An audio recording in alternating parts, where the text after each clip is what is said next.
Fora esse projeto do Pamitê, tem algum outro que tu trabalha? Tem algum outro que tu está Tem, tocando? tem sim, porque assim, com a chegada do Pamitê, eu tinha o meu podcast pessoal sobre espiritualidade, e Hum. aí, ainda que como voluntário, mas eu me tornei um prestador de serviço. E eu acabei conhecendo, Ah, eu cheguei a ajudar outros projetos, por exemplo, né, uma equipe de pesquisa de democracia da Universidade Católica de Pernambuco, uma galera que pesquisa segurança pública e direitos humanos da Universidade de Pernambuco, eu ajudei eles a lançar o podcast também, eu comecei a prestar serviço. Aí nasce a minha empresa, que é a Nabecast, que Nabe é uma sopa japonesa, né, um ensopado, e aí fiquei como Nabecast, né, o nome da empresa, Nabecast Podcasts e Multimídia, e aí eu coloquei esse nome fantasia, vamos dizer assim, né, registrei como MEI aqui no Japão, para prestar serviço para esses freelas que apareciam. Aí, com o tempo, eu entendi que aquele podcast de espiritualidade ele tinha cumprido o papel dele, então eu descontinuei e eu comecei um projeto que era uma live no Facebook e depois virou um podcast que chama Motiori, que em português seria Junta Pratos, né? Cada um traz um pouquinho para um momento de partilha ali online, que meu podcast é online, não é aqueles com mesa, né? E aham. como eu estava fundando a minha empresa e eu queria me posicionar no mercado como alguém que eu queria sinalizar para o mercado que eu sabia o que eu estava fazendo. Uhum. Então, além Que tu desse tinha habilidade técnica, né? então, além desse programa Motiori, que tinha uma vertente ali mais de entrega para a sociedade, vamos conversar de coisas importantes para a sociedade, né? Eu lancei o Você Também Pode, que é eu posso fazer podcast, e se você gostar dessa mídia e quiser começar, você também pode. Aí, esse ele é mais técnico, eu comecei sozinho, eu falando sobre o processo de produção da mídia, e hoje eu faço entrevistas mensais. Uma vez por mês eu chamo alguém do mercado de podcast para conversar, e agora eu estou expandindo, conversando com gente do áudio do cinema, conversando com gente de marketing digital, porque a mídia podcast conversa muito com. Você pode começar como um hobby em podcast e terminar como captura de áudio de cinema. Você pode terminar como uma pessoa de Foley, porque de repente você gostou do fazer áudio e você descobre que existe um mercado que você pode se especializar em captação de áudio, ou em mixagem, ou em masterização, ou em fazer efeitos, ou trabalhar numa produtora que faz filmes independentes. Você acaba caindo no cinema Uhum. ou no audiodrama, dependendo do tipo de editor que você é. Eu sou um editor de diálogo, mas tem gente que prefere o audiodrama. A pessoa pega aqueles bancos de efeito sonoro com milhões de som e cria uma jornada nas estrelas em podcasts. São tipos de profissionais diferentes que o cara que começou com um hobby pode encontrar. Então você também pode para conversar com essas pessoas. Então Essas hoje essa é a pessoas minha vivência. que tu entrevista, elas são japonesas, ou elas são do Japão, elas são do Brasil? Quem Como são? eu não tenho essa limitação geográfica, meu podcast ele nunca foi presencial. Agora que eu tenho recebido convites e contratos e indo pro presencial prestar serviço. Eu monto o estúdio no evento e faço a gravação para a empresa que me contrata. Né? Às vezes eu Uhum. modero, às vezes eu só gravo. E quando eu vou em evento, eventualmente eu levo o meu equipamento para gravar o meu conteúdo pessoal. Mas o meu conteúdo sempre foi online. Então eu nunca tive essa limitação geográfica de levar a pessoa na mesa. Então eu sempre conversei com gente do mundo inteiro. No geral, como o meu programa é em português, eu Uhum. costumo ficar muito, às vezes, um brasileiro que está na Europa, um brasileiro que está nos Estados Unidos, mas a grande maioria é brasileiros que estão no Brasil. Mesmo porque eu não sou o único produtor de podcast no Japão. Tem vários. A comunidade deve ter, eu vou chutar aqui, talvez uns 20 podcasts ativos. E Nossa. muitos deles são da geração videocast, da geração do podcast na mesa. Ah, Então, essa galera já está que essa é mais falando, recente, né? eles já estão falando com as personalidades da comunidade. Então, para mim, eu não acho interessante repetir convidados. Se eu tenho esse diferencial de falar com uma pessoa da Irlanda, se eu quiser, é só chamar. É.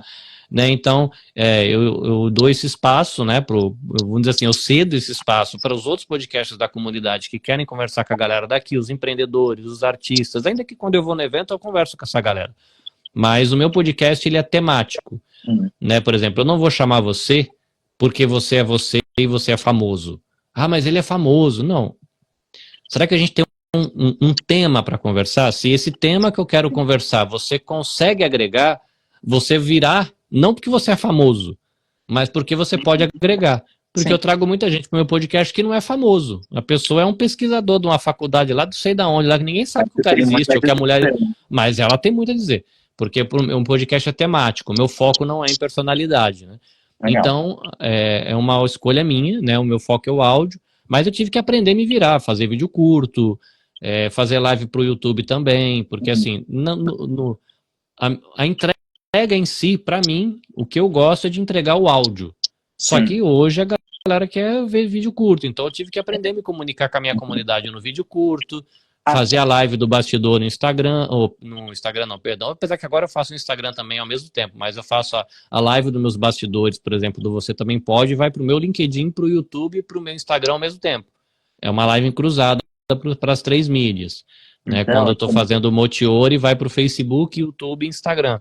Né? Porque aí no LinkedIn eu me posiciono mais como uma pessoa que é o profissional do áudio, e no Instagram é o cara que produz conteúdo para a comunidade brasileira, que é a mídia que eu me interajo mais com a galera. É um diferencial da onde eu quero me posicionar. Né? Isso que eu ia perguntar, né? O teu público, então, mudou daquelas 10, 20 pessoas que tu tinha no teu primeiro podcast sobre espiritualidade. Hoje já é um público um pouco diferente, né? Mas continua sendo uma comunidade brasileira no Japão. Para quem é que tu entrega? Sim, apesar de eu fazer meu conteúdo em português, eu tenho essa inclinação de coração, essa vocação, sei lá, de querer fazer diferença para quem está perto.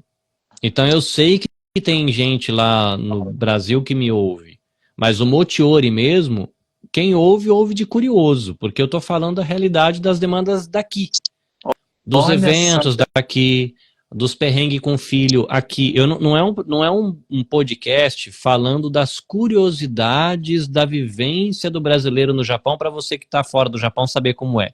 Não, eu estou lidando com as demandas da gente aqui. Ah, ficou caro, tá tendo inflação, a gente precisa aposentar. Ah, como é que paga imposto? Sei lá, me surge a ideia de discutir alguma coisa, porque eu estava conversando com um amigo, aquele tema surgiu, é discutido o tema para servir a comunidade que está aqui. Quem está no Brasil e que quer ouvir, pô, mas é assim que as coisas acontecem lá, mas assim, no meu caso é aqui. Existem podcasts na comunidade que eles são feitos para apresentar a vivência do imigrante brasileiro para quem está fora, não é o meu foco. Mas o meu que apresenta, né? Se uma pessoa estiver no Brasil, sim, sim. Ela pode uma questão assim, essa pessoa não será o meu público-alvo. Lógico que quando eu falo um termo em japonês eu procuro traduzir, porque eu sei que tem gente que ouve, mas é uma questão de saber assim qual é o meu público-alvo, né? Meu público-alvo não é quem tá fora, é quem tá aqui. E é legal. Você também... Isso cria todo um senso de comunidade, né? Eu também, como sou imigrante, estou aqui estudando no Japão, a gente sabe que no começo é toda uma documentação, toda uma papelada, enfim. Então, isso vai acompanhando a gente pro resto da vida, né? Ai, como é que faz esse negócio? Chegou uma carta aqui da prefeitura, não sei o que faz, o que eu faço com isso? Se você não tem alguém para perguntar, assim, porque se você vai perguntar para um japonês, ele não sabe aquilo, tipo, aquilo não chega para ele da mesma forma que chega para a gente, então... por exemplo, nós somos brasileiros. Acaba, né, criando uma comunidade. Nós somos brasileiros. Diz para mim o que você sabe sobre o RNE. Pois é, você sabe de nada. Registro Nacional de Estrangeiro. Como é que que nem eu tenho uma pessoa da comunidade de fé que ela é uma japonesa que cresceu no Brasil, mas ela é japonesa. E ela fala, cara, esse perrengue que você passa aqui de tirar visto é o que eu passo lá, porque lá eu tiro visto. Lá eu tenho que ir na imigração, lá... Eu nunca tinha me ligado, eu falei a verdade, né? Um japonês do Brasil tem que pedir visto, né? A gente esquece que tem japonês que vai para lá e que não é o descendente que já mora lá, né? Mas sim. Aí, no meu caso, eu procuro fazer essa questão. E o Você Também Pode, ele começou num primeiro momento como uma vitrine para mim, eu queria me apresentar para o mercado, comecei a minha empresa em 2019, o Você Também Pode, acho que eu lancei em 2020, falou, olha, eu vou sinalizar para o mercado que eu sei o que eu estou fazendo, que a pessoa pode confiar o projeto dela para mim, que eu não vou estragar o projeto dela. E depois ele acabou sofrendo uma pequena adaptação, ele mudando de vitrine para ser um trabalho em prol da comunidade brasileira de podcasters, que aí nasce depois um outro projeto, que é o Coletivo Podosfera Nipo Brasileira. Nesse processo de conversar com gente que fazia podcast, eu encontrei gente que fazia podcast no Japão. E começou uma amizade. Para esse grupo de amigos, a gente deu o nome de Podosfera Nipo Brasileira.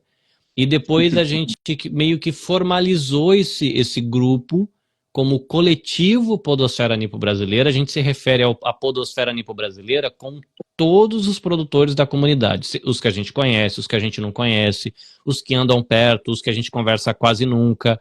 Esse é o todo. É essa atmosfera, né, dessa podosfera de produtores. Mas essa galera que faz a rede acontecer, a gente chama de coletivo, que são os que estão perto e estão dispostos a andar junto porque tem tempo, ou porque está afim, cada um tem o seu perfil de trabalho. O que tem de importante, além da amizade, do incentivo, né, é um encontro de desabafo, é um lugar onde a gente conversa sobre os perrengues da vida, então tem essa parte terapêutica do ser coletivo, né, mas a gente faz uma vez por ano um evento que a gente denominou Semana Podosfera Nipo Brasileira. Na primeira edição era uma semana onde todo mundo publicou episódios especiais e a gente fez algumas entrevistas. Alguns painéis de discussão, na verdade.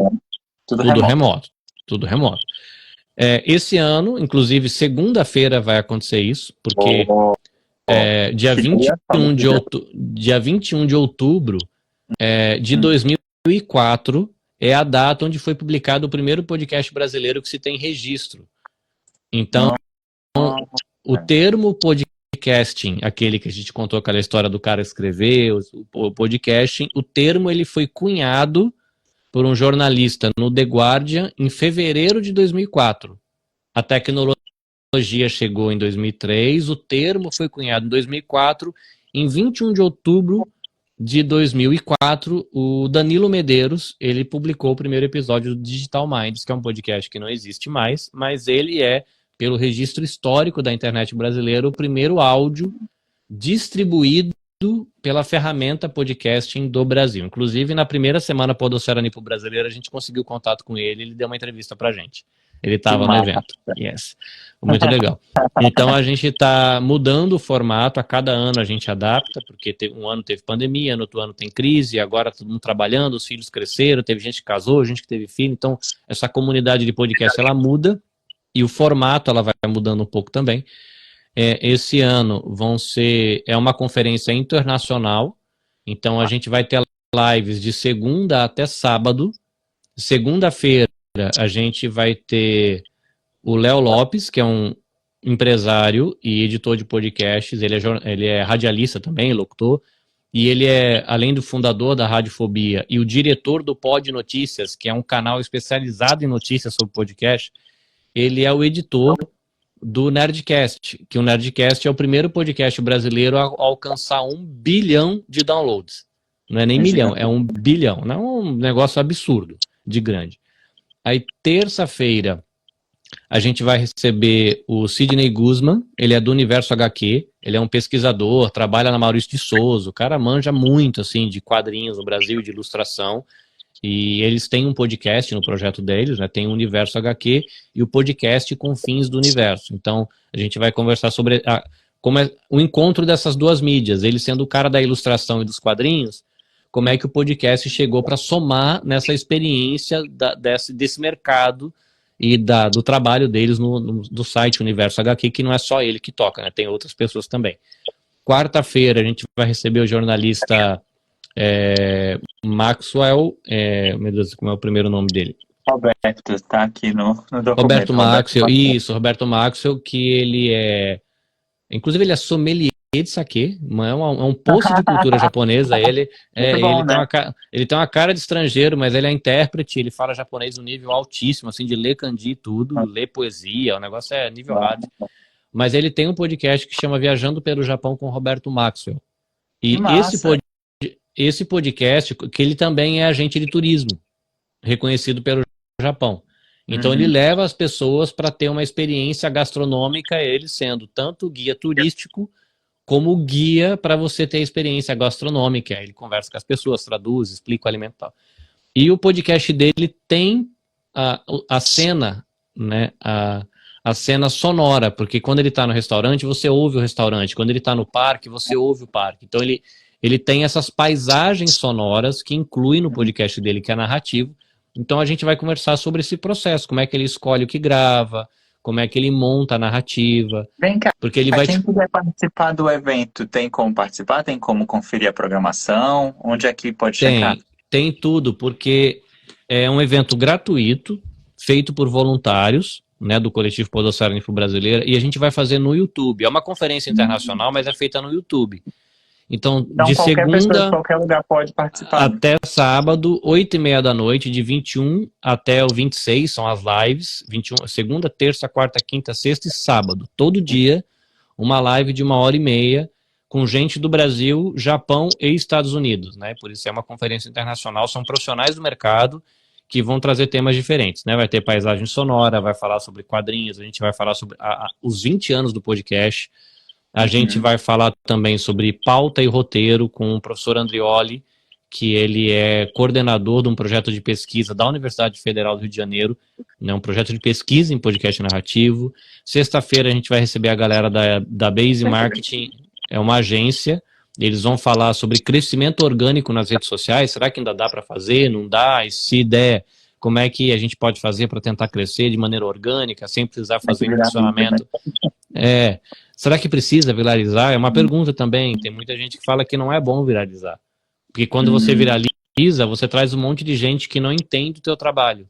E que depois essas pessoas vão assinar o teu canal e não vão querer assistir nada, porque na verdade se identificaram com aquele vídeo, mas não com o teu conteúdo. Aí o algoritmo vai entender que você é irrelevante e derruba a tua entrega. Nossa, vai ter Então, muita conversa legal, né? Acho que tem muito conteúdo, é uma semana muito cheia, muito densa de coisa. E sábado a gente termina com um tema bem fresco, que é como e quando usar inteligência artificial na produção de podcast, que é um tema que todo mundo está discutindo, polêmica, que vão ser duas pessoas, uma, né, que é ter da Estúdio Banca, que ela tem um estúdio físico, e tem o Gabriel Tuller, que ele leva o estúdio para o cliente. Então, eu sou empresário, quero gravar um podcast. Ele leva tudo, ele leva a câmera, leva a iluminação, leva o estúdio, monta para a pessoa, grava, edita e entrega. E no caso da Luciana Onken, ela tem o estúdio físico, as pessoas vão lá gravar. Então, são duas experiências diferentes e eles vão passar esse olhar deles sobre esse tema. A gente termina no domingo de manhã, esse vai ser um encontro aí só por convite, que é mais para a comunidade mesmo, de produtores, a galera que está ali engajada, patrocinadores, esse tipo de coisa, que vai ser uma mentoria com a Ana Xavier, que é uma portuguesa que mora nos Estados Unidos, e ela é especialista em crescimento estratégico de podcast, tipo fazer plano de negócio para podcasting, e ela vai dar uma mentoria, é um café da manhã, que a gente chama de pod-café, pod-podcast, né, pod-café, são 2 horas com um profissional que a gente admira, para ter um encontro informal. Então é um bate-papo ali. E aí essa é a programação, para quem tiver curiosidade, @podnipobr. Pod de P-O-D mudo, né? De podcast. Então é Podosfera Nipo Brasileira. Pod Nipo BR. E lá, inclusive eu subi hoje, a programação completa vai ter uma preguicinha, um vídeo de uma preguicinha foférrima que eu acabei de postar, porque uma das cofundadoras do coletivo, ela é também designer, e ela criou uma preguicinha pra gente, que é a nossa mascotinha. Ela é uma preguiça brasileira, né, um animal, né, tradicional brasileiro, lá da América do Sul, mas especificamente uma raça, né, um tipo, sei lá como é que pode falar isso, uma espécie brasileira, e ele tá com uma roupinha japonesa, só que essa roupinha japonesa é verde e amarela, então fazendo referências, e ela tá ouvindo o podcast. Ela tá com um fone de ouvido e um playerzinho na mão. Então, Nipo, mas é BR, né? É Nipo, mas é BR. E aí ficou um pouquinho disso, então esse é um pouco da minha jornada, né? Sou marido, eu sou pai, sou um cara aí que caminha, né, com uma galera que acredita que Jesus tem relevância para o nosso dia a dia ainda, sou voluntário no Instituto Maria da Penha, sou um pequeno empreendedor em comunicação digital, fazendo o meu conteúdo pessoal e freelas em podcasting, e também sendo aí um dos pilares do coletivo Podosfera Nipo Brasileira, um dos coordenadores gerais e nesse ano, né, membro aí do comitê da Semana Podosfera Nipo Brasileira 2024. E esse sou eu, gosto de violão, tenho carrom em casa, tenho violãozinho, já toquei cavaquinho, já tive banda de pagode, já tive banda de rock, tem instrumento em casa, agora tem um monte de microfone, um monte de livro, a minha esposa fica doida. Então, aqueles pergaminhos que vai descendo assim, porque já foi no pagode, e vai embora, não para mais. Carlinhos, eu queria te agradecer, primeiro por ter aceitado o convite, segundo por estar aqui compartilhando da tua experiência no Japão, falando um pouquinho de quem tu é e o que tu faz, para talvez com isso a gente conseguir inspirar mais outras pessoas também que querem enfrentar o Japão e vir, né, do Brasil para o Japão e conhecer como é que funciona a vida aqui. Então, nosso papo, infelizmente, já está chegando no fim, é sempre muito rápido. Eu fico passado que toda a vida passa num estalar de dedos. Mas eu acho que foi muito proveitoso. Teria outros temas mil que a gente podia conversar um montão mais. A gente pode fazer uma segunda, uma terceira live e continuar esse papo. Estou à disposição. Muitíssimo obrigado. Mas por hoje nós ficamos por aqui. Eu vou pedir para todo mundo que estiver assistindo agora que sigam o Carlinhos. O @ do Carlinhos no Instagram é @nabecastjp. @nabecastjp. JP. E para seguir também o PodNipoBR, @PodNipoBR. E tem mais algum outro que tu queira divulgar? Eu acho que esses são os dois. Né? Se você quiser também conhecer o projeto, pamite.imp, de Instituto Maria da Penha, né? pamite.imp. E aí você vai conhecer um pouquinho desse trabalho que eu tenho feito como voluntário lá do Instituto Maria da Penha. O meu conselho para quem está querendo encarar o Japão é um desafio, né? Choque cultural sempre é difícil. Eu tô aqui há 20 anos, ainda tem coisa que eu fico olhando os japoneses fazer, cara, não dá para entender. Do meu ponto de vista cultural, tá tudo errado, mas eles olham do ponto de vista cultural deles para mim, pensando assim, acham que eu tô todo errado, enfim, é uma questão que não vai passar nunca. Mas, se você vier para o Japão, às vezes um hobby ajuda muito. E no caso, muita gente encontra no podcast esse lugar onde você pode encontrar gente que gosta do que você gosta.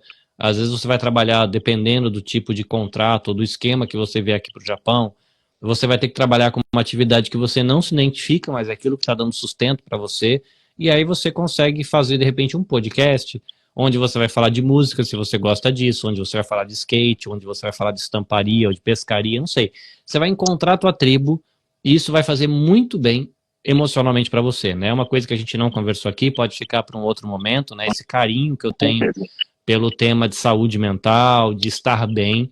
Então, para mim, o meu carinho pelo podcast não é tanto pela tecnologia, mas é eu ver o quanto a relação com essa mídia fez bem para mim e faz bem para os meus amigos que fazem isso por hobby. Então, fica aí o meu conselho final, né? Além de seguir as mídias que foram deixadas aqui na BQSJP, PodNipoBR, pamite.imp. Se você tiver interesse, se aproxima, a galera é muito acolhedora. Se você está aqui no Japão e quiser começar, a galera ajuda. Eu mesmo tenho serviço de consultoria para quem quiser. A gente pode conversar sobre isso, mas assim, de repente a mídia pode ser, mesmo que seja por hobby, um espaço para você encontrar um lugarzinho gostoso no coração para encarar o cotidiano aqui no Japão quando a coisa aperta. Né? É isso. Então, vamos terminando por aqui. Muito obrigado a todo mundo que participou da live, que ouviu também. E, bom, segue também o Japariba para ficar por dentro das novidades. A gente vai trazer sempre pessoas diferentes para bater papos assim, bem diversos sobre vários assuntos diferentes. E é isso. E lembrem-se que o Japão é possível. Obrigado. Tchau, tchau. Tchau.